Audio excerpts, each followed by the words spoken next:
Thank you everyone. One of the truths on my Wikipedia page is that I do work for a company called Radical Love, and I have the dream job of making funny online videos every day. And as Adam mentioned, I want to talk to you a bit today about Beach Daz, one of our more famous ones.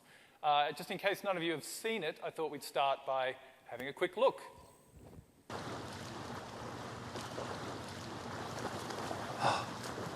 Oh no! Oh no! Oh, I'm beached, bro. I'm beached Daz. Hey, bro. Oh, hey, bro. What are you doing, bro?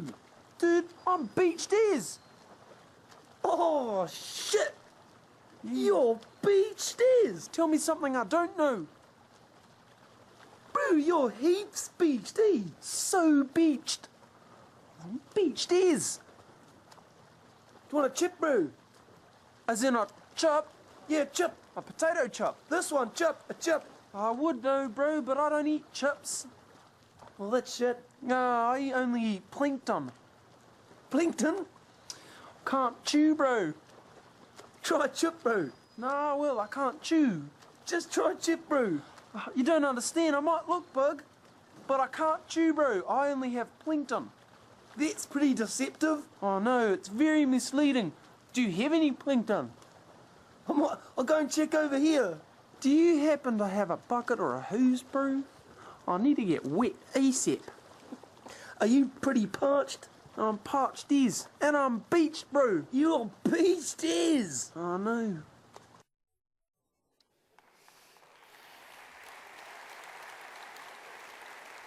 Thank you, thank you. So that was a cartoon we made a couple of years ago, and I thought I'd start just quickly to spell a couple of obvious rumors. Number one, Pixar didn't have anything to do with it. And number two, in case you're wondering why the graphics are so povo, sketchy, preschool, childish, it's not that that was a conscious choice. That's literally the best drawing I can do.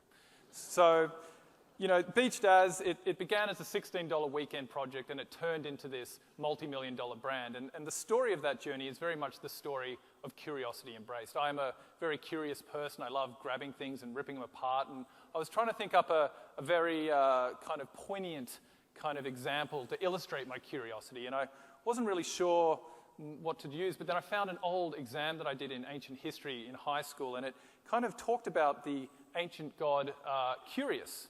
And I thought this might be a good thing to reference. Now, I see a couple of you writing stuff down, and I'll stop you there because this is lies. This is not real. I'm terrible at ancient history. I found it easier to just make up gods rather than actually study what the correct ones were. But I suppose what I found really upsetting about this exam paper, other than the very awkward parent-teacher interview I had to have a couple of days after it, is that it kind of dawned on me that there is no Greek god of curiosity, that the Greek forefathers, you know, never decided that curiosity was worthy of a god. They had war, they had love, they had wine, they had agriculture, but curiosity never made the cut. And that really saddened me because I think a lot of humanity's greatest achievements, a lot of our successes stem from that small seed of curiosity, that very nimble, very simple question of, I wonder what, I wonder if, that question that curiosity always asks. So I found myself, you know, with this Beached As kind of thing that I've made, and we were thinking about what are we going to do with this show. We've got this cartoon, it's ridiculous, it's bizarre, what are we going to do to make a success of it? And I kind of harked back to my 3 years of film study, which said, well, if you want to make a film, this is how you make a profitable film.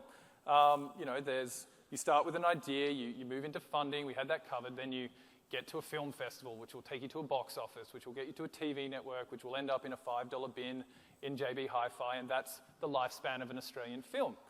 But I was kind of born in the internet age, thankfully, and you know, this was around the time when video platforms like YouTube and Vimeo were starting up, MySpace and Facebook were taking off, and you know, I was the king of GeoCities for a very long time. I was obsessed with the internet, so I kind of thought, maybe there's a new way of getting this piece of content out there. Maybe we don't have to rely on the traditional models. And I kind of had a dream one night that was very vivid. It was almost like the god Curious actually came to me and spoke to me. And what he said is very hard to articulate, but the best representation of it I've ever found is this. Wouldn't it be great if we made so much money selling t-shirts, we could have a money fight in our office. That was kind of the business plan that we wanted to put to this film. And so with that in mind, we were like, okay, how are we going to make this happen? So we took a step back and we thought, well, if we're going to make this film get out there and reach heaps of people, we can't use this linear model that traditional film takes. We have to reinvent it in some way. We have to put the idea right in the middle of this technological ecosystem and let it touch as many different platforms as possible, because what we're trying to do here is get as many people to see it as possible. Because the more people that see Beach Daz, the more people that fall in love with this ridiculous whale, the more people that are likely going to want to buy a t-shirt or a DVD or an app or something like that. So it was really about getting as much spread on as many platforms that was possible.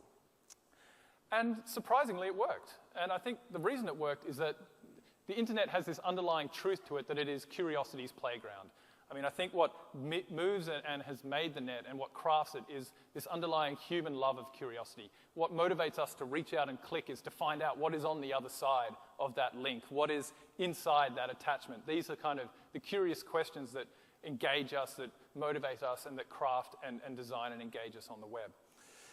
So that kind of, I suppose, really sums me up. I suppose it leads me to a point where I have to thank everyone in this room for giving me the dream job. I mean, I mentioned that at the start, and 5 to 10 years ago, what I'm doing today was literally a dream. Without the infrastructure and the software and the kind of technologies that you guys develop and that you guys make possible, idiots like me wouldn't be able to share our content on such a large scale and ever-growing scale. To think that a small-time filmmaker from Sydney could reach millions of viewers, a global audience, sell stuff across kind of nationalities was just unheard of 10 years ago. But thanks to people like you, thanks to everyone in this room, people like me somehow managed to dress remotely sensibly and eat every day. So thank you to everyone here. Secondly, I'll just say, please embrace the God curious. Build a little shrine to him on your desk or something. He'll come in many different forms and at many different times, but he'll always be asking that question, I wonder what, I wonder if, I wonder what's next even. So when he comes, listen to that, embrace it, and take it on board. There's always a different way to do what you're doing today. And finally, if you're not convinced that the internet is curiosity's playground, then just think about the way you interact with the web. And if you're anything like me, it looks a little something like this. You're either searching for stuff or you're watching cat videos. And for me, those are the two metaphors of curiosity that can't be beat. So case in point. Thank you very much. Great stuff, mate. Oh, thank you very much. The very curious Jarod Green. Watch out in particular, they're doing some new Beach Daz stuff to coincide with the Rugby Union World Cup, which is very funny and very out there.